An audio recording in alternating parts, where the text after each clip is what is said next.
Again vapour pressure, osmotic pressure, freezing point, उसी से related एक क्वेश्चन और है ताकि आप अच्छे से कॉन्सेप्ट को समझ पाओ। तो वही सबसे पहले हम क्या करेंगे, I इंटू एम निकालेंगे। अब बच्चों मैंने क्या कहा, colligative property is proportional to I into concentration. एक बार दोबारा देख लो, तो RLVP delta TB delta TF pi, और जो बॉइलिंग पॉइंट है TB उसका भी ऑर्डर इन्हीं के मैच करेगा, तो TB का ऑर्डर भी यही होगा। तो बच्चों इन पांचों का ऑर्डर हमेशा सेम होगा, इनका ऑर्डर हमेशा सेम आएगा। वो हम पढ़ चुके हैं रीजन, क्योंकि डेल्टा TB बढ़ता है तो TB भी बढ़ता है। लेकिन freezing point and vapour pressure का जो ऑर्डर आएगा वो हमेशा रिवर्स होगा, reverse of colligative property order, reverse order of colligative property. ये बात आप लिख ले तो आपको कभी कंफ्यूजन नहीं होगा। इन पांचों का इंक्रीजिंग डिक्रीजिंग ऑर्डर सेम होगा और इन दोनों का ऑर्डर हमेशा इसके ऑर्डर का रिवर्स होगा। तो बच्चों देखते हैं इसमें order of vapour pressure, osmotic pressure, freezing point, boiling point. तो I इंटू एम निकाल लेते हैं हम सब में। तो देखो ग्लूकोज का I 1, कॉन्सेंट्रेशन गिवन है 1, I इंटू एम आ गया 1। NaCl का कॉन्सेंट्रेशन गिवन है बच्चों 1 और NaCl का I कितना होता है बच्चों 2, तो मल्टीप्लाई आ गया 2। Na2SO4 का N कितना होता है 3, कॉन्सेंट्रेशन गिवन है 1। Na3PO4 का N कितना होगा, एक फॉस्फेट और 3 सोडियम, दैट इज इसका N हो जाएगा 3, NaCl का N हो गया 2, ग्लूकोज का N हो गया 1 और Na2SO4 का N हो गया 3। समझ आ रही है बात। अब हमने मल्टीप्लाई कर दी, Na2SO4 का N 3 पुट कर दिया और इसका जो हमारे पास आ रहा है N वो आ रहा है 4, ठीक है, 3 सोडियम और एक फॉस्फेट पुट कर दिया, कॉन्सेंट्रेशन गिवन है 1। अब I इंटू एम सबसे ज्यादा किसका है, I इंटू एम सबसे ज्यादा फोर्थ का है, फोर्थ, फिर उसके बाद थर्ड का है बच्चों, है ना। I इंटू एम का जो ऑर्डर आ रहा है वो सबसे ज्यादा फोर्थ में आ रहा है, फिर उसके बाद बच्चों थर्ड वाले में आ रहा है, फिर उसके बाद बच्चों सेकंड वाले में आ रहा है और फिर सबसे कम फर्स्ट वाले में आ रहा है। तो अब जो ऑर्डर I इंटू एम का होगा वही ऑर्डर किसका होगा, बॉइलिंग पॉइंट का होगा, क्योंकि डेल्टा TB और TB का ऑर्डर सेम होता है। ऑस्मोटिक प्रेशर का ऑर्डर भी यही होगा, RLVP का ऑर्डर भी यही होगा, डेल्टा TF का ऑर्डर भी यही होगा। तो इन पांचों का ऑर्डर तो सेम ही हो गया। बस ऐसे ही करना है, आप सबसे पहले क्या करो, I इंटू एम का ऑर्डर अरेंज कर लो। तो इन पांचों का ऑर्डर हमारे पास सेम आ गया, बस वेपर प्रेशर और फ्रीजिंग पॉइंट का ऑर्डर रिवर्स कर दो, आपको कभी कंफ्यूजन नहीं होगा। बेस्ट यही सिखाना चाह रहा हूं बस मैं, इन पांचों का ऑर्डर हमेशा सेम होगा, बस वेपर प्रेशर और फ्रीजिंग पॉइंट का ऑर्डर आप रिवर्स कर दो, दैट इज कंक्लूजन बस। तो देखो अब वेपर प्रेशर और फ्रीजिंग पॉइंट का ऑर्डर जस्ट रिवर्स दिख रहा होगा आपको, देख लो आप अच्छे से देख लो। वेपर प्रेशर और फ्रीजिंग पॉइंट दोनों का ऑर्डर सेम होगा लेकिन उस ऑर्डर का अपोजिट होगा, देख लो आप, जस्ट अपोजिट ऑर्डर आ रहा है। बाकी ऑस्मोटिक प्रेशर, बॉइलिंग पॉइंट का ऑर्डर वो हाई क्या आया, समझ क्लियर है, समझ आ रही है बात। नेक्स्ट क्वेश्चन करते हैं इसी से रिलेटेड प्रैक्टिस करने के लिए।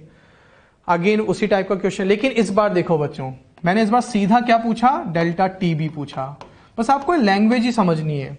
अगर वो आपसे बॉइलिंग पॉइंट पूछ रहा है तो मीन्स TB पूछ रहा है, एलिवेशन इन बॉइलिंग पॉइंट मतलब डेल्टा TB पूछ रहा है, maximum depression in freezing point मतलब वो आपसे डेल्टा TF पूछ रहा है, इस बार TF नहीं पूछ रहा है। RLVP तो ये तो बहुत इजी हो गया बच्चों, और I इंटू एम जिसका सबसे ज्यादा वो ऑर्डर सबसे ज्यादा होगा। तो उसी तरह से अब हम इसको सॉल्व करते हैं।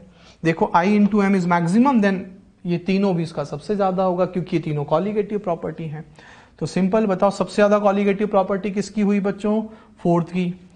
तो अगर हम देखें तो मेरे पास सबसे ज्यादा कॉलीगेटिव प्रॉपर्टी किसकी है, फोर्थ की। फिर उसके बाद मेरे पास आता है सेकंड, फिर कौन आता है बच्चों, फर्स्ट, फिर कौन आता है बच्चों, थर्ड। तो ये मेरे पास ऑर्डर आ गया बच्चों,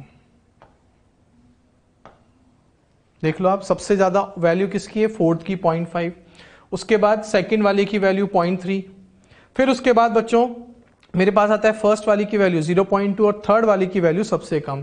तो इन तीनों का जो ऑर्डर हो जाएगा, बॉइलिंग डेल्टा TB, RLVP और डेल्टा TF, इन तीनों का ऑर्डर ही हो गया। तो which will show maximum in, तो आंसर क्या हो गया, अगर हम इस क्वेश्चन के आंसर की बात करें तो इन तीनों की वैल्यू सबसे ज्यादा किस में हमको मिल रही है, दैट इज फोर्थ में। तो आंसर हो गया इस क्वेश्चन का फोर्थ। और अगर ऑर्डर बताना हो तो ऑर्डर ये हो जाएगा। और अगर मैं आपसे फिर पूछ लूं कि नहीं आप तो मुझे फ्रीजिंग पॉइंट और वेपर प्रेशर का ऑर्डर भी बताओ, तो एक बार प्रैक्टिस के लिए लिख लेते हैं। तो फ्रीजिंग पॉइंट यानी टीएफ एंड वेपर प्रेशर का जो ऑर्डर आएगा वो इस ऑर्डर का जस्ट रिवर्स कर दो, बस कोई ज्यादा हमको दिमाग नहीं लगाना। तो थर्ड जस्ट रिवर्स कर देंगे, फिर फर्स्ट, फिर सेकंड और फिर फोर्थ। तो जस्ट रिवर्स ऑर्डर हो जाएगा बच्चों, समझ आ गई बात। तो फोर्थ का सबसे ज्यादा, फिर सेकंड का, फिर फर्स्ट का, फिर थर्ड का, और जस्ट इसका अपोजिट कर दिया, third, first, second, fourth. Clear है, समझ आ रही है बच्चों। इजी क्वेश्चंस हैं, बस थोड़ा अच्छे से पढ़ने की जरूरत है। बस आप क्या करो, फ्रीजिंग पॉइंट और वेपर प्रेशर को अच्छे से एक बार देख लेना आप, ठीक है। नेक्स्ट देखते हैं, और वही vapour pressure, freezing point, boiling point और ऑस्मोटिक प्रेशर का ऑर्डर पूछा है। सबसे पहले हम आई इंटू एम का ऑर्डर निकालेंगे, फिर जो ऑर्डर आई इंटू एम का होगा वही कॉलिगेटिव प्रॉपर्टी का ऑर्डर होगा, वही बॉइलिंग पॉइंट का भी होगा, लेकिन वेपर प्रेशर और फ्रीजिंग पॉइंट का जस्ट रिवर्स हो जाएगा, ठीक है। तो देखो बच्चों, इस बार हमें कॉन्सेंट्रेशन डायरेक्ट मोलैरिटी की फॉर्म में गिवन नहीं है, W/V की फॉर्म में गिवन है। तो पहले हमें इसे कॉन्सेंट्रेशन में चेंज करना होगा। तो बच्चों इसका मतलब हुआ 5 ग्राम डिवाइडेड बाय NaCl का molar mass into volume 100/1000 ml को लीटर में चेंज कर लिया। 5% W/V का मतलब 5 ग्राम इन 100 ml ऑफ सॉल्यूशन, ठीक है। ऐसे इसके लिए लिखेंगे बच्चों 5 upon molar mass ethyl alcohol का 46 volume 100 divided by 1000। Ethyl alcohol का I होता है बच्चों 1 नॉन इलेक्ट्रोलाइट, NaCl का I हो जाएगा 2, अल्फा गिवन नहीं है इसलिए I डायरेक्ट N के इक्वल हो जाएगा, सुक्रोज का I हो जाएगा 1। ऐसे इसमें लिखेंगे mass upon molar mass volume 100/1000। ऐसे इसके लिए लिखेंगे बच्चों 5 डिवाइडेड बाय इसका मोलर मास निकालोगे 142 इंटू 100/1000, और इसका I कितना हो जाएगा बच्चों 3। क्लियर है, इस तरह से हमने सबको पहले कॉन्सेंट्रेशन में कन्वर्ट कर लिया। अब हम क्या करेंगे, सबको I इंटू एम, यानी अब हम इन सब में I से मल्टीप्लाई कर देंगे।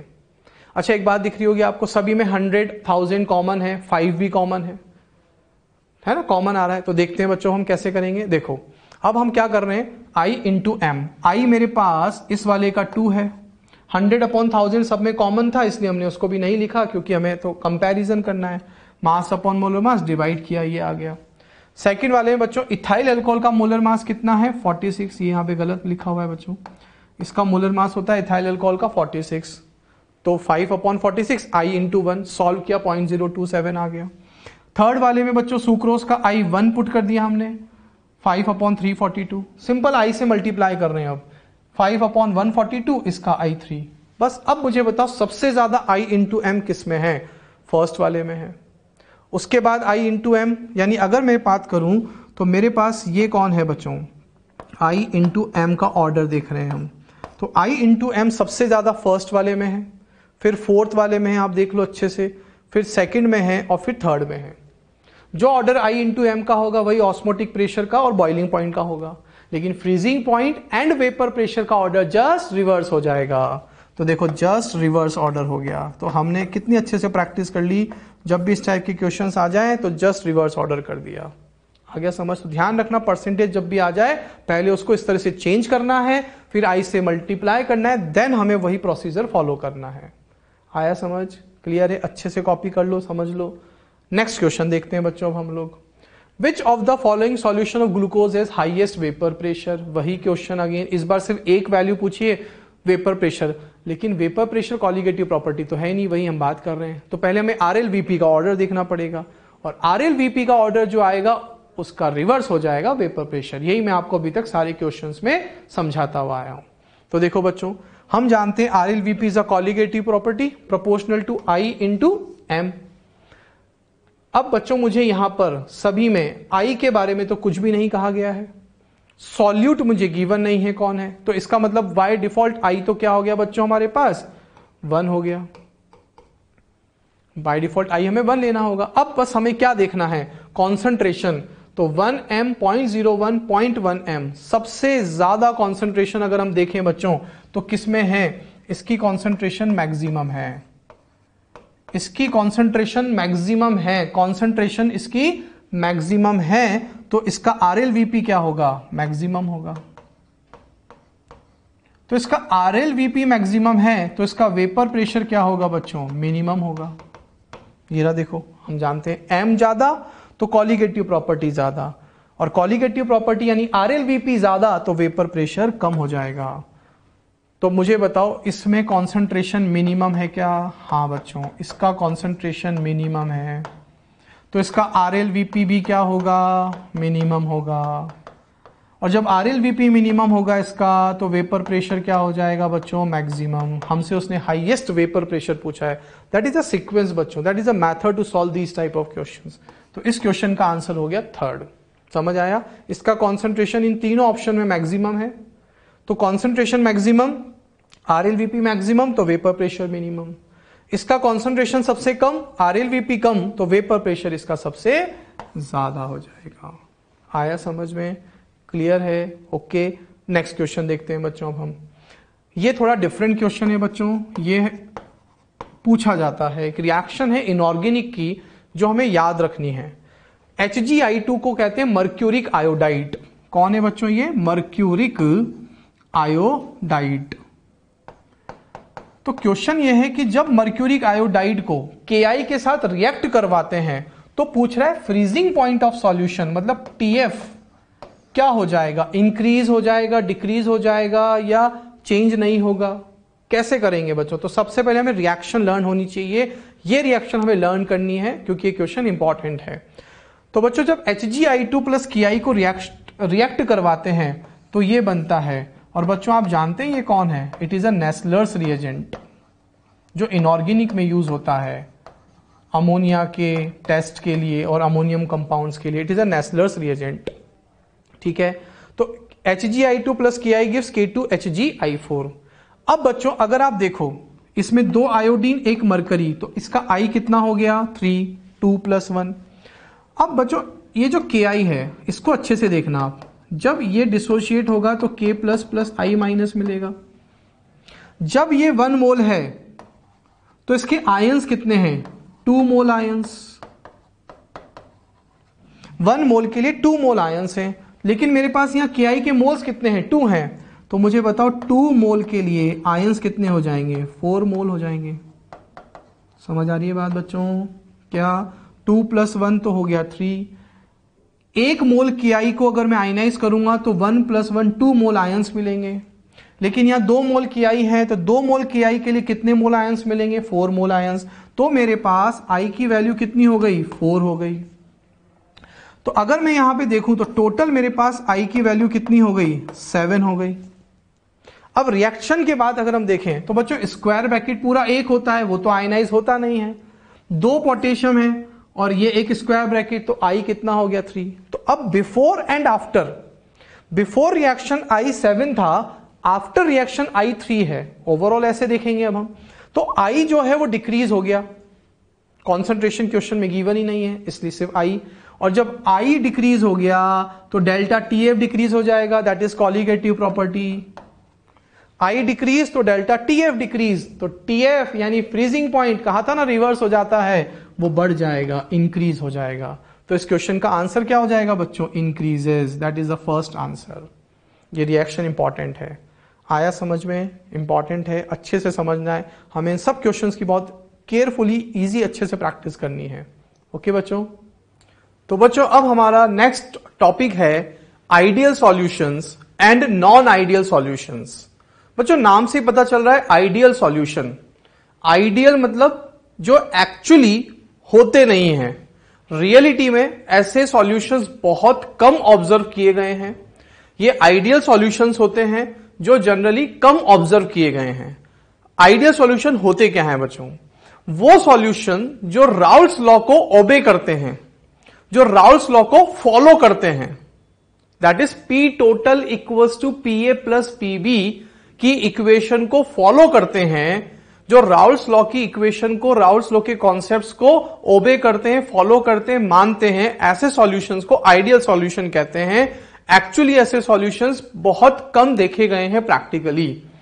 ठीक है, तो क्योंकि हम जैसे पढ़ते हैं ना ideal gas, real gas. Ideal gas actually वो गैस होती है जो रियलिटी में होती नहीं है, रियल गैस होती है। वैसे आइडियल सॉल्यूशंस भी बहुत कम ऑब्जर्व किए गए हैं, ठीक है, क्योंकि ये आइडियल कंडीशंस को फॉलो करते हैं। ओके, तो देखो, a solution which obeys Raoult's law, a solution which obeys Raoult's law exactly at all concentrations and all temperatures is called an ideal solution। तो एक्चुअली बच्चों ये जो कंडीशंस हैं, इन कंडीशंस को प्रैक्टिकली रख पाना थोड़ा मुश्किल होता है, थोड़ा पॉसिबल कम हो पाता है, इसलिए हम कह रहे हैं कि ऐसे सॉल्यूशंस थोड़े कम ऑब्जर्व किए गए हैं। ठीक है, इन सॉल्यूशन में होता क्या है, देखो PA equals to P naught x से, that is Raoult's law. Partial vapour pressure equals to P naught A multiply its mole fraction.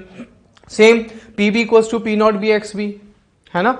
या फिर हम बोले कि P total is equal to PA plus PB, that is Raoult's law की equation. तो जो इस इक्वेशन को फॉलो करता है उस सॉल्यूशन को आइडियल सॉल्यूशन कहते हैं। अब ये कब हो सकता है, ऐसी कंडीशन कब आ सकती है, तो उसकी क्या रिक्वायरमेंट है वो देखिए बच्चों। For ideal solutions AA interactions, that is liquid A के अंदर के जो इंट्रैक्शंस हैं और लिक्विड B के अंदर के जो इंट्रैक्शंस हैं इन प्योर स्टेट, यानी एक लिक्विड A है जो कि प्योर फॉर्म में है, एक लिक्विड B है वो भी प्योर स्टेट में है। तो लिक्विड A के अंदर के इंट्रैक्शंस और लिक्विड B के अंदर के इंट्रैक्शंस, ठीक है। अब जब आप इन दोनों को ऐड कर दोगे, मिक्स कर दोगे, तो आपको क्या मिलेगा, सॉल्यूशन मिलेगा। A और B का लिक्विड होमोजीनस मिक्सचर मिलेगा, बाइनरी सॉल्यूशन मिलेगा। तो बच्चों इन सॉल्यूशन में क्या खूबी होती है कि जो इंट्रैक्शन लिक्विड A और लिक्विड B में, लिक्विड A और लिक्विड B के मॉलिक्यूल्स में जो इंट्रैक्शन सॉल्यूशन फेज में है, वही इंट्रैक्शन उनका प्योर स्टेट में भी होता है या होना चाहिए, तभी हम उन्हें आइडियल सॉल्यूशन कहेंगे। सिंपल इन शॉर्ट कि before mixing and after mixing, क्या before mixing and after mixing जो इंट्रैक्शंस है ना पार्टिकल्स के बीच में, वो सेम होने चाहिए, सेम रहने चाहिए, तभी हम उसे आइडियल सॉल्यूशन की कैटेगरी में रख पाएंगे, अदरवाइज नहीं रख पाएंगे। तो देखो कैसे, देखते हैं बच्चों। ये मेरा लिक्विड A है, ये लिक्विड B है और ये मिक्स करने के बाद सॉल्यूशन है। तो क्या कहना चाहता हूं मैं, अच्छे से समझना बच्चों, बहुत बढ़िया कॉन्सेप्ट है कि यहां मेरे पास A के मॉलिक्यूल्स हैं, ये प्योर लिक्विड A है, इसमें अभी आपने B को ऐड नहीं किया है, आपने इसमें अभी B को ऐड नहीं किया है। तो ऐसे बच्चों यहां पे मेरे सब जगह A के मॉलिक्यूल्स हैं, ठीक है। यहां मेरे पास कौन है सब जगह बच्चों, B, हर जगह मेरे पास यहां पे बच्चों B है। तो ये भी क्या है, अभी प्योर है, ठीक है। ऐसे नीचे भी होंगे बच्चों। तो अब हम क्या कहना चाहते हैं कि जो इंट्रैक्शंस इस A और A के बीच में है, जो इंटरमॉलिक्यूलर अट्रैक्शन अभी इस A और A के बीच में है, जो इंटरमॉलिक्यूलर अट्रैक्शन इस B और B के बीच में है, वही सेम इंट्रैक्शन आफ्टर मिक्सिंग भी होगा। कब, ये A, ये B, A, B, क्या मिल गया, ये binary homogeneous mixture. Through out the composition uniform है, हर जगह पार्टिकल्स का कंपोजिशन एक जैसा है। तो इनके बीच का जो इंट्रैक्शन है, इनके बीच का जो इंट्रैक्शन है, इनके बीच का जो इंट्रैक्शन है, तो क्या मतलब हुआ बच्चों, A के बीच का इंट्रैक्शन जब वो प्योर स्टेट में है, ये प्योर है, ये भी प्योर लिक्विड B है, और ये हमारा मिक्सचर है, सॉल्यूशन है, बाइनरी सॉल्यूशन है, होमोजीनस मिक्सचर है।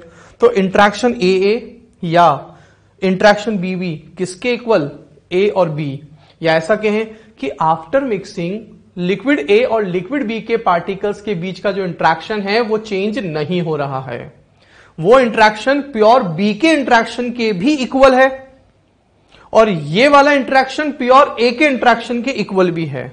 जब ऐसा हो जाएगा, जब इंट्रैक्शंस बिल्कुल इक्वल हो जाएंगे before mixing and after mixing, interactions में कोई चेंज नहीं आएगा, then they are known as ideal solution. तो बच्चों सोचो, प्रैक्टिकली इतना आइडियल कंडीशन आना पॉसिबल हो पाता है? नहीं, बहुत बहुत रेयर होता है।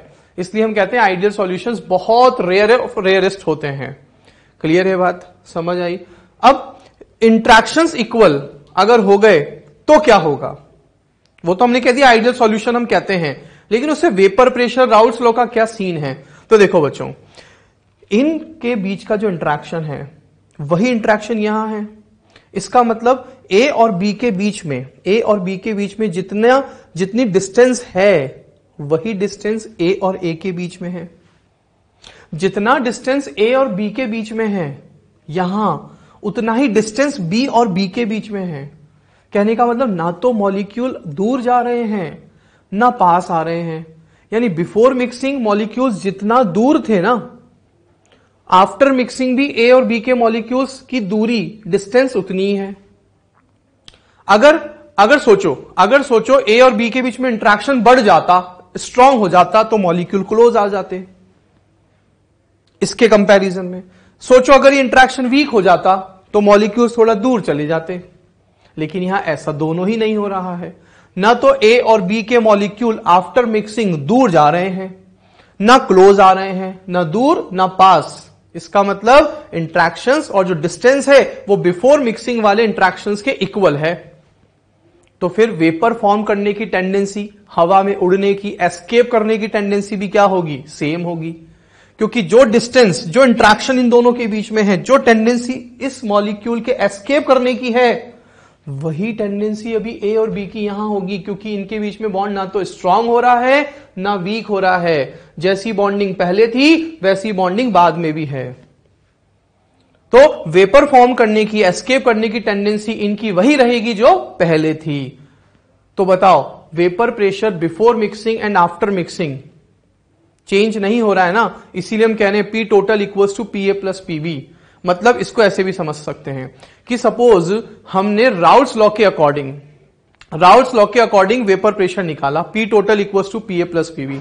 सपोज यहां इस जगह पर सपोज लेट पी ए की वैल्यू है 100 और पी बी की वैल्यू है सपोज 200। ठीक है, अब मैं इसको राउल्ट्स लॉ में पुट करूंगा तो मेरे पास वैल्यू कितनी आएगी? P total equals to 100 plus 200 equals to 300। तो बच्चों ये पी टोटल आया अकॉर्डिंग टू राउल्ट्स लॉ। इसे कहते हैं थ्योरेटिकल वैल्यू। क्या कहते हैं इसको? Theoretical value. थ्योरेटिकल वैल्यू जो आपने राउल्ट्स लॉ के अकॉर्डिंग फाइंड आउट की है। ठीक है, ये आपने सॉल्व किया है मैथमेटिकली, कॉपी में सॉल्व किया है। अब मैंने प्रैक्टिकल चेक किया, मैं प्रैक्टिकल चेक करने गया कि यार देखते हैं कि ये जो वैल्यू आ रही है ये एक्चुअली सही भी आ रही है नहीं आ रही है। तो मैंने इस एक्सपेरिमेंट को प्रैक्टिकली करके देखा। प्रैक्टिकल करके देखा तो पता लगा पीए पीबी की वैल्यू 100 और 200 ही आ रही थी। तो पी टोटल भी कितना आएगा? 300 ही आ रहा था। तो इसका मतलब आइडियल सॉल्यूशन हुआ नहीं हुआ? यानी आपका प्रैक्टिकल वैल्यू और थ्योरेटिकल वैल्यू मैच कर गया, सेम आ रहा है। दैट मीन्स कि हम राउल्ट्स लॉ को फॉलो कर रहे हैं। यानी ये सॉल्यूशन राउल्ट्स लॉ को फॉलो कर रहा है। That solution is known as ideal solution. तो जिसकी थ्योरेटिकल वैल्यू और एक्सपेरिमेंटल वैल्यू सेम हो जाए, ऐसे सॉल्यूशन को आइडियल सॉल्यूशन कहते हैं। और ऐसा कब हो सकता है? जब पहले की एस्केप करने की टेंडेंसी और बाद के एस्केप करने की टेंडेंसी सेम हो। और वो कब सेम होगी? जब इंट्रैक्शंस यानी बॉन्डिंग पहले वाली और बाद वाली बिल्कुल सेम हो। तो थ्योरेटिकल वैल्यू जो राउल्ट्स लॉ से आपने डिटरमाइन की और जो प्रैक्टिकली मैंने करके देखा लेबोरेटरी में, वो वैल्यू दोनों सेम आ गई, तो हम कह देंगे सॉल्यूशन राउल्ट्स लॉ को फॉलो कर रहा है, यानी आइडियल सॉल्यूशन है। और अगर मैच नहीं करेगी, फॉलो नहीं करेगी, तो हम कह देंगे सॉल्यूशन आइडियल नहीं है। फिर हम कहेंगे सॉल्यूशन नॉन आइडियल है, मतलब वो राउल्ट्स लॉ को फॉलो नहीं कर रहा है। वो हमारा दूसरा टाइप हो जाएगा। आया समझ? क्लियर है? इजी है बच्चों? अब बच्चों यहां कुछ पॉइंट्स इंपॉर्टेंट। तो पहली बात तो क्या कि वेपर प्रेशर चेंज नहीं हो रहा है। टोटल वेपर प्रेशर, प्रैक्टिकल और थ्योरेटिकल वैल्यू सेम आ रही है। ठीक है ना? सेकंड बात, मैंने क्या कहा था? ये मॉलिक्यूल्स के बीच का इंट्रैक्शन प्योर वाले इंट्रैक्शन के इक्वल है। इसका इंट्रैक्शन इसके इक्वल भी है, इसका इंट्रैक्शन इसके इक्वल भी है। तो ना तो मॉलिक्यूल दूर जा रहे हैं ना पास आ रहे हैं। अगर मॉलिक्यूल दूर जाते अगर मॉलिक्यूल दूर जाते तो कब जाते? जब उनका बॉन्ड वीक होता, और बॉन्ड वीक होता इसका मतलब वो एनर्जी अब्सॉर्ब कर रहे होते, तो प्रोसेस एंडोथर्मिक होता, टोटल चेंज एनर्जी का पॉजिटिव होता। अगर सपोज मॉलिक्यूल पास आते, तो जब मॉलिक्यूल पास आते हैं तो एनर्जी रिलीज होती है, तो चेंज इन एनर्जी सॉल्यूशन का जो टोटल डेल्टा एच होता वो नेगेटिव होता, एक्सोथर्मिक होता। लेकिन यहां ना तो मॉलिक्यूल दूर जा रहे हैं ना पास आ रहे हैं, तो ना तो एनर्जी रिलीज होगी और ना ही एब्जॉर्ब होगी। दूर जाते तो एनर्जी एब्जॉर्ब होती, तभी तो दूर जाएंगे। पास आते हैं तो एनर्जी रिलीज होती है, तो ना तो यहां दूर जा रहे हैं ना पास आ रहे हैं, इसलिए एनर्जी में चेंज आ ही नहीं रहा है। क्लियर है बात? समझ आई बात? इंपॉर्टेंट है, पूछा जाता है। सेकंड, फिर वही सेम, इसी से रिलेटेड, वॉल्यूम का चेंज बताओ। सेम इंट्रैक्शन सेम है पहले के जैसे, मॉलिक्यूल्स ना दूर ना पास, तो वॉल्यूम ना तो बढ़ रहा है ना कम हो रहा है, इसलिए वॉल्यूम का चेंज भी क्या हुआ? जीरो हुआ। वॉल्यूम में चेंज नहीं हो रहा, मॉलिक्यूल दूर जाते तो वॉल्यूम बढ़ता, पास आते तो वॉल्यूम कम होता, यहां दोनों ही नहीं हो रहा है, इसलिए वॉल्यूम में चेंज भी जीरो है। क्लियर? बात समझ आई? तो देखो ये पॉइंट हमने लिखा, an ideal solution possess the following characteristics. सबसे first, volume change on mixing should be zero. सही बात है, क्यों? इसका मतलब वॉल्यूम चेंज जीरो होना ही चाहिए, तभी तो हम कहेंगे कि इंट्रैक्शन सेम रहे। अगर वॉल्यूम चेंज हो जाएगा तो इसका मतलब मॉलिक्यूल में इंट्रैक्शन या तो बढ़ गए होंगे या कम हो गए होंगे। लेकिन आइडियल सॉल्यूशन में मॉलिक्यूल ना दूर जाने चाहिए ना पास आने चाहिए, बिफोर मिक्सिंग वालों की तरह होने चाहिए। तो delta V mix zero, that is before mixing equals to after mixing. ठीक है? क्लियर? रीजन क्या लिख सकते हैं हम? मॉलिक्यूल ना दूर जा रहे हैं ना पास आ रहे हैं। अभी एक साथ लिखते हैं बच्चों। Heat change on mixing should be zero. Same, molecule ना तो उनके बीच का बॉन्डिंग वीक हो रहा है और ना स्ट्रांग हो रहा है, ना एंडो ना एक्सो, डेल्टा एच मिक्स जीरो। ये इंपॉर्टेंट पॉइंट हो गए, पूछे जाते हैं बच्चों कि आइडियल सॉल्यूशन की क्या क्या प्रॉपर्टीज हैं। तो दोनों का रीजन क्या हो गया? मॉलिक्यूल्स बच्चों ना तो दूर जा रहे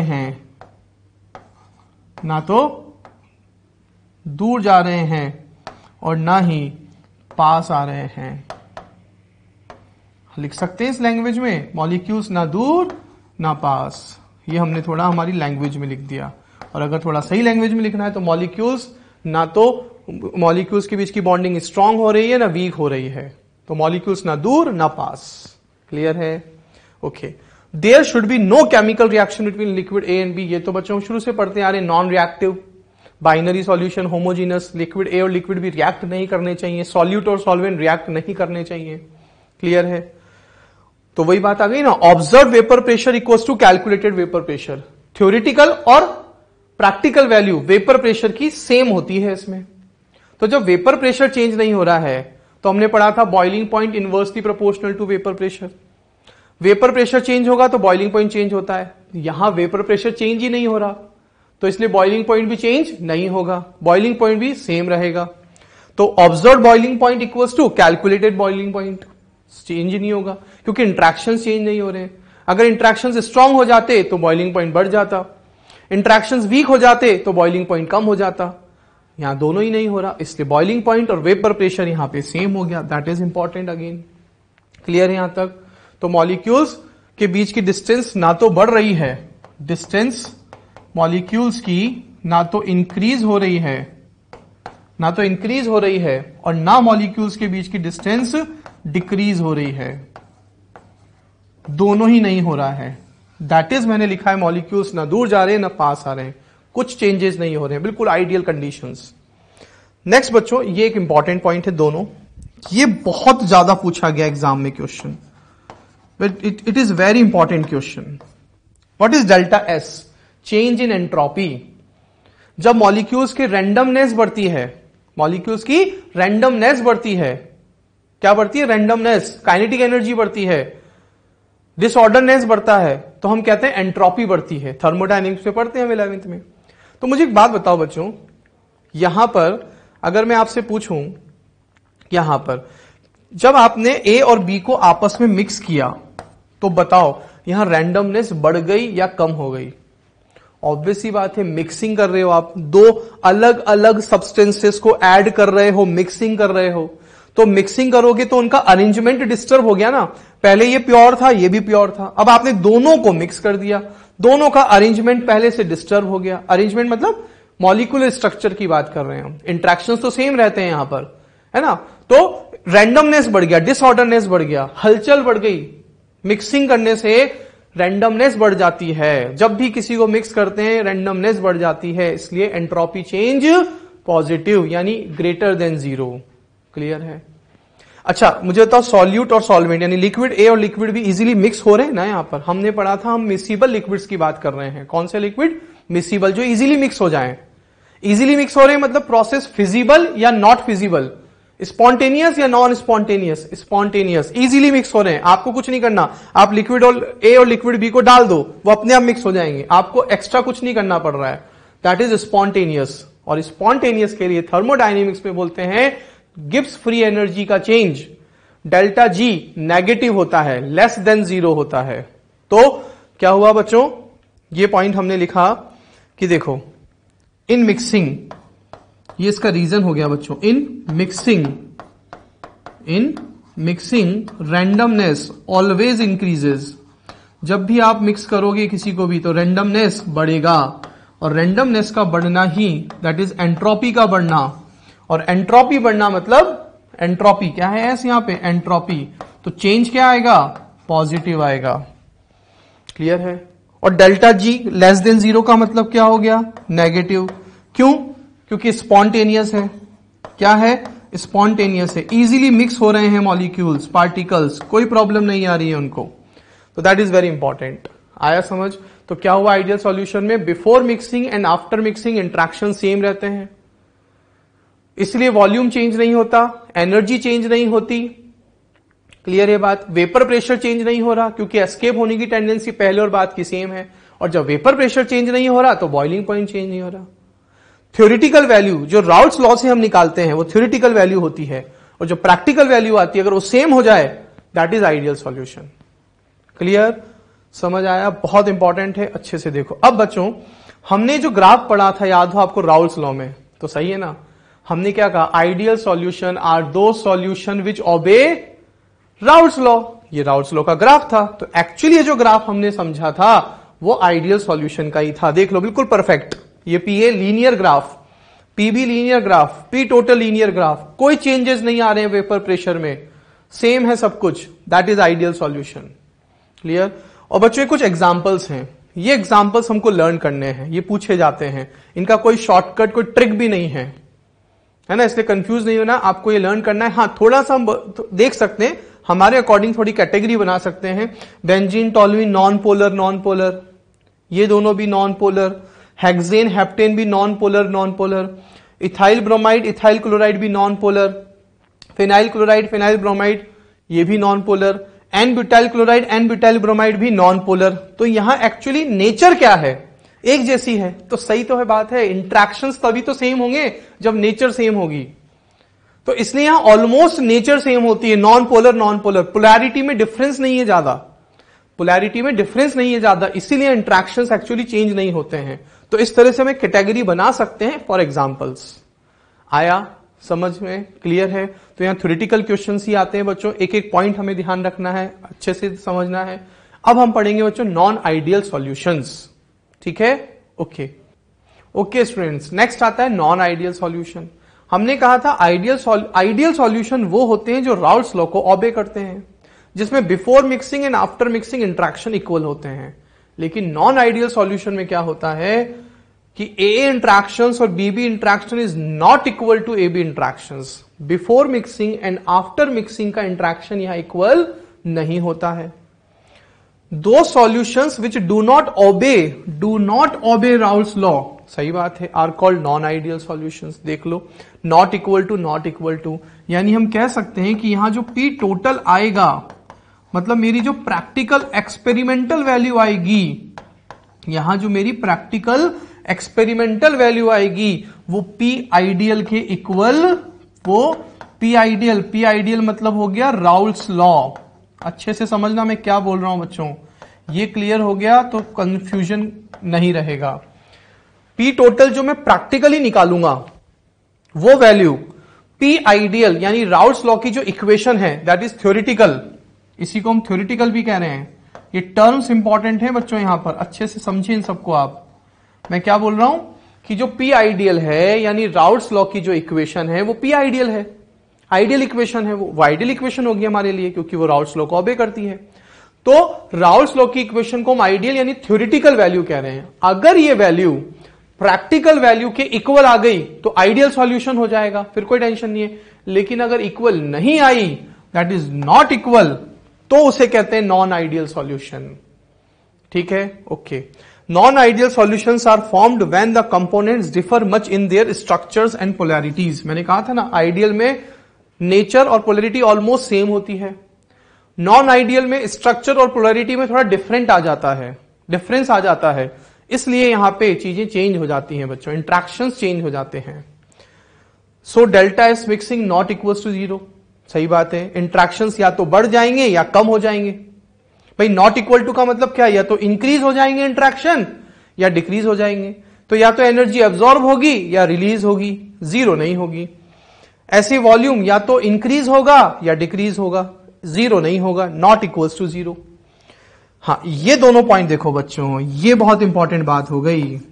आपने अगर देखा हो तो आइडियल सॉल्यूशन में भी सेम कंडीशन थी, इसको हमने लेस देन जीरो भी बोला था बच्चों। ये कभी चेंज नहीं होगा क्योंकि मिक्सिंग तो वहां भी हो रही थी, वहां भी आप लिक्विड ए और लिक्विड बी को मिक्स कर रहे थे, होमोजीनस मिक्सचर बना रहे थे, इजीली मिक्स हो रहे थे, मिक्सिंग की कोई प्रॉब्लम नहीं है यहां पर। तो मिक्सिंग तो यहां भी हो रही है, इसलिए मिक्सिंग होगी तो एंट्रोपी तो बढ़ेगी, इसलिए delta S mix equals to positive. और जब इजीली मिक्स हो रहे हैं तो प्रोसेस स्पॉन्टेनियस होगा। तो ये एक बहुत इंपॉर्टेंट बात हो गई कि आइडियल सॉल्यूशन हो या नॉन आइडियल सॉल्यूशन हो, दोनों में ही एंट्रोपी पॉजिटिव होगी, एंट्रोपी का चेंज पॉजिटिव होगा, और डेल्टा जी नेगेटिव होगा, दैट इज स्पॉन्टेनियस। ये बात आप नोट कर लो बच्चे अच्छे से कि in ideal and non ideal, in both solutions delta S mix equals to positive and delta G equals to negative due to mixing. Mixing में रैंडमनेस बढ़ती है और ये स्पॉन्टेनियस होता है। मिक्सिंग स्पॉन्टेनियस प्रोसेस है यहां पर, और मिक्सिंग में एंट्रोपी बढ़ती है। तो आइडियल और नॉन आइडियल दोनों में ये वाली कंडीशन सेम होती है हमेशा, ये चेंज नहीं होगी। क्लियर?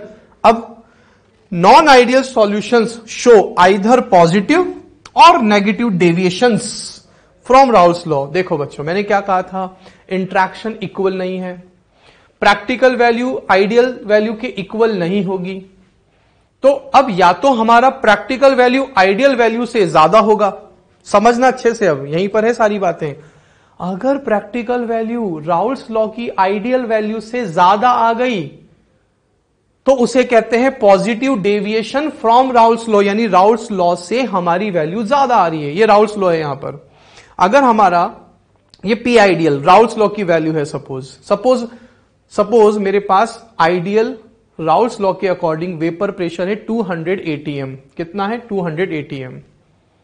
मैंने प्रैक्टिकल किया, अगर प्रैक्टिकल करने पर मेरी वैल्यू 200 से ज्यादा आ गई, 200 से ज्यादा आ गई, तो मैं उसको कहां रखूंगा, ऊपर या नीचे? ऑब्वियस सी बात है, ज्यादा वाली को ऊपर रखेंगे।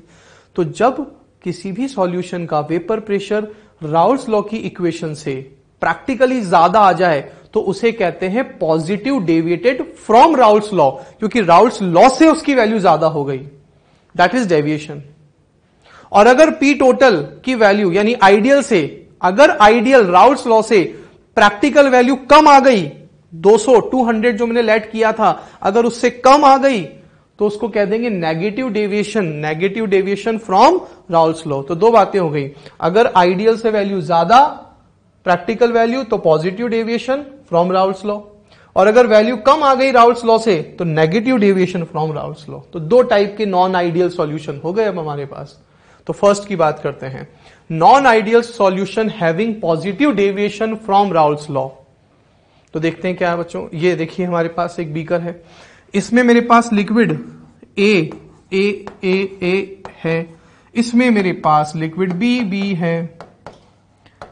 अब क्या होता है, यहां जो इंट्रैक्शंस होते हैं ना बच्चों, ए बी और ए बी के, ये वाला इंट्रैक्शन इस बार पहले से वीक हो जाता है, ये वाला इंट्रैक्शन इस बार पहले से वीक हो जाता है। देखो क्या कि ये वाला इंट्रैक्शन प्योर का और ये वाला interaction A be in mixing, after mixing, ये वाला इंट्रैक्शन अगर इफ ये वाला इंट्रैक्शन अगर प्योर वाले से वीक हो जाए, ये वाला इंट्रैक्शन अगर इसके इंट्रैक्शन से कम हो जाए या इसके इंट्रैक्शन से भी कम हो जाए, तो इसे कहते हैं पॉजिटिव डेविएशन। क्यों? देखो अब अगर इनके बीच का इंट्रैक्शन वीक हो गया, इन दोनों के बीच की बॉन्डिंग अगर वीक हो गई, तो इनके एस्केप करने की टेंडेंसी ज्यादा होगी इसके कंपैरिजन में, है ना। तो यहां इंट्रैक्शन यानी बॉन्डिंग थोड़ी स्ट्रांग है, यहां इंट्रैक्शन या बॉन्डिंग थोड़ी स्ट्रांग है, यहां बॉन्डिंग थोड़ी वीक हो गई। अगर यहां बॉन्डिंग थोड़ी वीक हो गई प्योर के कंपैरिजन में, तो इनके मॉलिक्यूल्स के दूर जाने की कैपेसिटी ज्यादा होगी, तो वेपर बनाने की टेंडेंसी ज्यादा होगी, और जब वेपर ज्यादा बनेगा तो ऑब्वियस ही बात है वेपर प्रेशर भी ज्यादा होगा, और अगर वेपर प्रेशर ज्यादा होगा तो बॉइलिंग पॉइंट सॉल्यूशन का कम हो जाएगा। तो सपोज आइडियल वैल्यू मैंने माना था 200 ATM राउल्ट्स लॉ से, जब मैंने प्रैक्टिकली चेक किया तो इसकी value I suppose 300 ATM, suppose I 300 ATM, तो राउल्ट्स लॉ से इसकी वैल्यू ज्यादा आई ना प्रैक्टिकली। पॉजिटिव डेविएशन कहते हैं इसको इसीलिए, क्योंकि ज्यादा आ रही है। और क्यों? क्योंकि यहां इंट्रैक्शंस क्या हो जाते हैं? वीक हो जाते हैं। इंट्रैक्शन वीक यानी दूर चले जाते हैं, molecules go far away from each other than pure components. तो हो गया ना, प्योर वालों का इंट्रैक्शन यहां पहले वाला इंट्रैक्शन थोड़ा स्ट्रांग होता है, बाद वाला इंट्रैक्शन यहां वीक हो जाता है। एक एग्जांपल समझते हैं बच्चों कि सपोज मैंने ले लिया इथाइल अल्कोहल। कौन ले लिया बच्चों? इथाइल अल्कोहल का लिक्विड ले लिया मैंने ए, ठीक है, समझ आ रही है बात। और मैंने यहां ले लिया बच्चों वाटर। कौन ले लिया बच्चों? वाटर, ठीक है। अभी इनमें जो बॉन्डिंग है और इनमें जो बॉन्डिंग है वो प्योर बॉन्डिंग है, ये भी प्योर है, ये भी प्योर है। अब हम क्या कर रहे हैं? इसको इसमें ऐड कर रहे हैं। तो जैसे हम ऐड करेंगे तो मुझे बताओ H2O के बीच में, H2O के बीच में कौन आ जाएगा? इथाइल अल्कोहल के मॉलिक्यूल आ जाएंगे, यानी मिक्सचर बन गया नहीं बन गया? बोलो, मिक्सचर फॉर्म हो गया नहीं हो गया? और वैसे भी बच्चों ये जो बॉन्डिंग है यहां पर, ये हाइड्रोजन बॉन्डिंग है।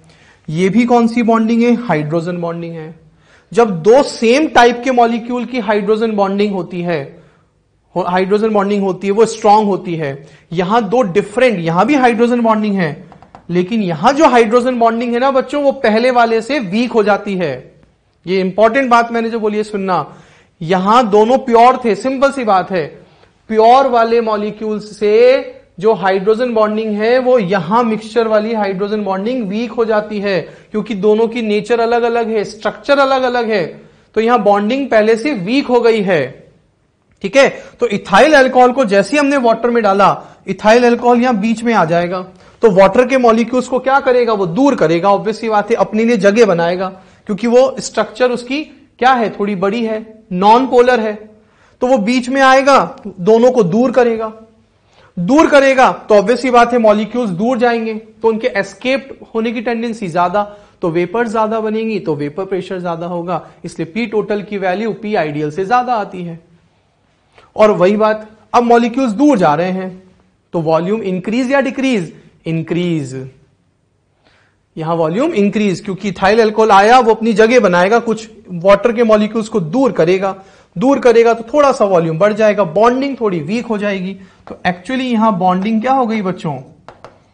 यहां बॉन्डिंग वीक हो गई, पहले से प्योर से बॉन्डिंग वीक हो गई, और जब बॉन्डिंग वीक हो जाती है तो मॉलिक्यूल्स के दूर जाने की टेंडेंसी ज्यादा। हमने पढ़ा था इंटरमॉलिक्यूलर अट्रैक्शन अगर कम तो वेपर्स बनने की टेंडेंसी ज्यादा, तो वेपर प्रेशर ज्यादा, और जब वेपर प्रेशर ज्यादा तो बॉइलिंग पॉइंट कम। तो दूर जा रहे हैं तो वॉल्यूम इंक्रीज हो रहा है, एक बात। दूसरी बात, जब मॉलिक्यूल्स दूर जाते हैं ना बच्चों, तो वो दूर तभी जाते हैं जब एक्चुअली एनर्जी एब्जॉर्ब करते हैं। ये हम इनऑर्गेनिक में भी पढ़ते हैं कि जब मॉलिक्यूल्स दूर जा रहे हैं, तो जब इथाइल अल्कोहल वाटर में आ रहा है तो वाटर के मॉलिक्यूल्स को दूर कर रहा है, ठीक है। तो एक्चुअली हम बॉन्ड वीक हो रहे हैं, तो सिंपल सी बात है, जब बॉन्डिंग वीक होती है ना तो एनर्जी एब्जॉर्ब होती है। जब बॉन्डिंग वीक होती है तो एनर्जी एब्जॉर्ब होती है, इसलिए यहां डेल्टा एच पॉजिटिव होगा। वॉल्यूम बढ़ रहा है इसलिए डेल्टा वी पॉजिटिव होगा। क्लियर, आ गई बात समझ? इंपॉर्टेंट है। तो अब हम देखते हैं कि प्योर वाला इंट्रैक्शन, बाद वाले इंट्रैक्शन, यानी ये वाला इंट्रैक्शन वीक है, ये वाला इंट्रैक्शन स्ट्रांग है। तो देखो पीए प्योर वाले से ज्यादा है, और यानी वेपर प्रेशर जो है सॉल्यूशन का, पार्शियल वेपर प्रेशर जो है वो प्योर वाले से ज्यादा है। ऐसे इसका भी ज्यादा है, यानी इसका वेपर प्रेशर इससे भी ज्यादा हुआ और इसका वेपर प्रेशर इससे भी ज्यादा हुआ, क्योंकि उसकी बॉन्डिंग दोनों से ही क्या है, वीक है। ठीक है, the total vapour pressure of the solution will be greater than the corresponding vapour pressure expected in case of N ideal solution of same composition. देखो इन शॉर्ट मैंने क्या बोला था आपसे कि जब P टोटल की वैल्यू राउल्स लॉ से यानी P आइडियल से ज्यादा हो जाए, तो P टोटल यानी प्रैक्टिकल वैल्यू जब आइडियल यानी राउल्स लॉ की वैल्यू से ज्यादा हो जाए तो उसे पॉजिटिव डेविएशन कहते हैं। और ज्यादा क्यों हो जाती है? क्योंकि ये वाली बॉन्डिंग वीक हो जाती है। समझ आ गया? क्या ऐसा आइडियल में हो रहा था? वहां आइडियल में बॉन्ड वीक हो रहे थे क्या? नहीं हो रहे थे। तो जब मॉलिक्यूल दूर जाते हैं, बॉन्डिंग वीक होती है, इंट्रैक्शंस कम हो जाते हैं, तो टोटल वेपर प्रेशर आइडियल से बढ़ जाता है। That is the concept. Clear है? तो पॉइंट्स देखते हैं इसके। अब देख लो वही बात, heat is absorbed, heat absorb हो रही है, इसीलिए तो मॉलिक्यूल दूर जा रहे हैं। तो delta H mix greater than 0, यानी कि हम ऐसा भी बोल सकते हैं पॉजिटिव, दैट इज एंडोथर्मिक। ठीक है, delta V mix greater than 0, क्यों? क्योंकि वॉल्यूम इंक्रीज हो रहा है। तो इन दोनों का एक्चुअल रीजन क्या हुआ? इन दोनों का एक्चुअल रीजन हुआ मॉलिक्यूल्स गो फार अवे, मॉलिक्यूल्स गो फार अवे, मॉलिक्यूल्स दूर जा रहे हैं, इसलिए वॉल्यूम भी बढ़ रहा है और एनर्जी भी एब्जॉर्ब हो रही है। इंपॉर्टेंट बात वही मैंने बताया था। तो वेपर प्रेशर क्या हो गया था अभी हमारा? वेपर प्रेशर जो प्रैक्टिकल है, क्या बच्चों? वेपर प्रेशर जो प्रैक्टिकल वाली वैल्यू थी मेरी, वो क्या हो रही थी? ज्यादा। किससे? आइडियल से। ठीक है, यानी थ्योरेटिकल वाली से। यही तो मैंने बोला था अभी आप लोगों को कि प्रैक्टिकल वेपर प्रेशर की value ideal means theoretical value से, राउल्स लॉ से ज्यादा आ रही है, तो बॉइलिंग पॉइंट का ऑर्डर क्या हो जाएगा? उल्टा हो जाएगा, क्योंकि इनवर्स होता है।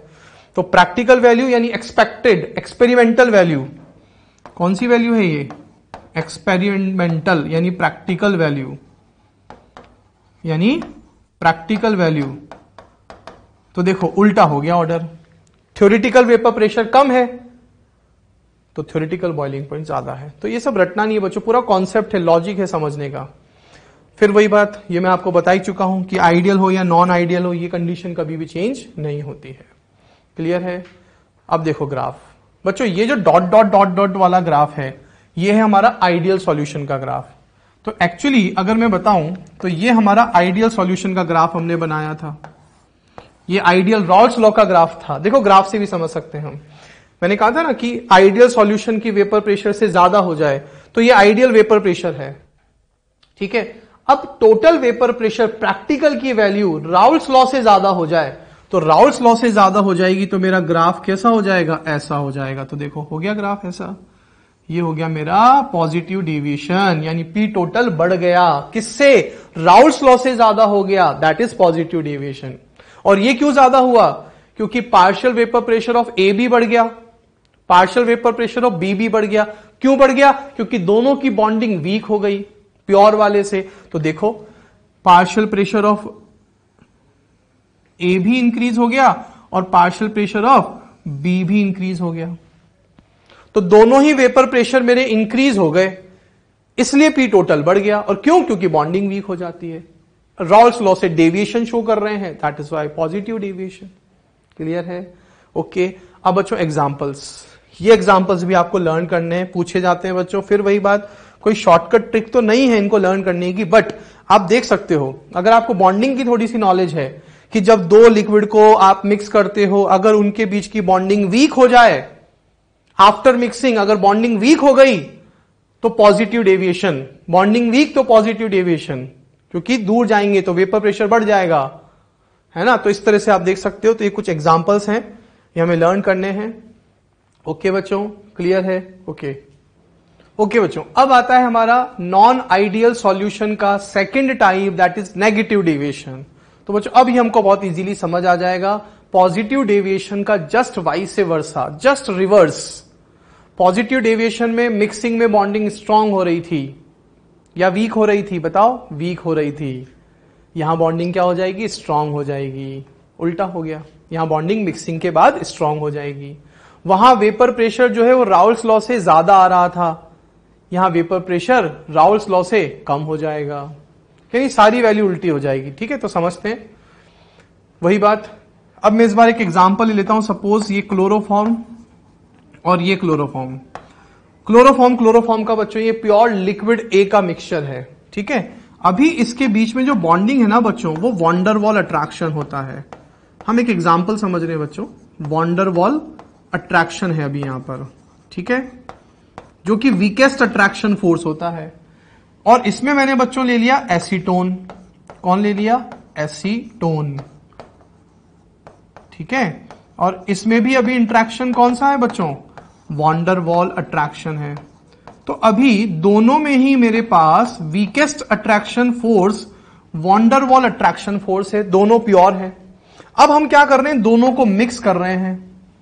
जैसे ही मिक्स करेंगे मुझे क्या मिलेगा?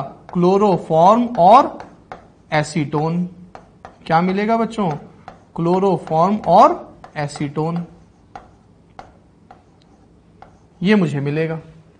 मिक्सचर मिल गया, दैट इज ए और बी मिल गया। अब बच्चों ये इन दोनों के बीच में था वॉन्डरवॉल अट्रैक्शन, इन दोनों के बीच में भी था वॉन्डरवॉल अट्रैक्शन, ये दोनों वीकेस्ट हैं। दोनों को मिक्स किया ना बच्चों, तो मिक्स करने के बाद पता है बच्चों यहां क्या हो जाता है? यहां इन दोनों के बीच में हाइड्रोजन बॉन्ड फॉर्म हो जाता है। कौन सा बॉन्ड फॉर्म हो जाता है? Hydrogen bond. और बच्चों हाइड्रोजन बॉन्ड वॉन्डरवॉल अट्रैक्शन से थोड़ा ज्यादा स्ट्रांग होता है। हाइड्रोजन बॉन्ड वॉन्डरवॉल के कंपैरिजन में थोड़ा ज्यादा स्ट्रांग होता है। तो उल्टा हो गया ना वहां से, पॉजिटिव से। तो बच्चों यहां बॉन्डिंग क्या हो जाती है? स्ट्रांग हो जाती है। किसके कंपैरिजन में? प्योर के कंपैरिजन में। तो ए और बी के इंट्रैक्शंस थोड़े वीक रहते हैं और ए बी वाला इंट्रैक्शन जो मिक्सचर में है वो बढ़ जाता है। तो बच्चों बॉन्डिंग स्ट्रांग हो गई। बॉन्डिंग स्ट्रांग हो गई यानी मॉलिक्यूल पास आ रहे हैं, मॉलिक्यूल क्लोज आ रहे हैं। मॉलिक्यूल पास आएंगे तो एस्केप होने की टेंडेंसी कंपैरेटिवली देन प्योर कम हो जाएगी। और जब एस्केप कम होंगे तो वेपर प्रेशर कम हो जाएगा, वेपर्स कम बनेंगी। और जब वेपर्स कम बनेगी तो वेपर प्रेशर कम हो जाएगा। और जब वेपर प्रेशर कम हो जाएगा बच्चों तो बॉइलिंग पॉइंट बढ़ जाएगा। आई बात समझ? तो यहां बॉन्डिंग थोड़ी वीक है, थोड़ा मॉलिक्यूल्स यहां दूर हैं इसके कंपैरिजन में, यहां थोड़ा पास आ गए। थोड़ा पास आ गए तो वॉल्यूम इसके कंपैरिजन में कम हो जाएगा, क्लोज आ गए।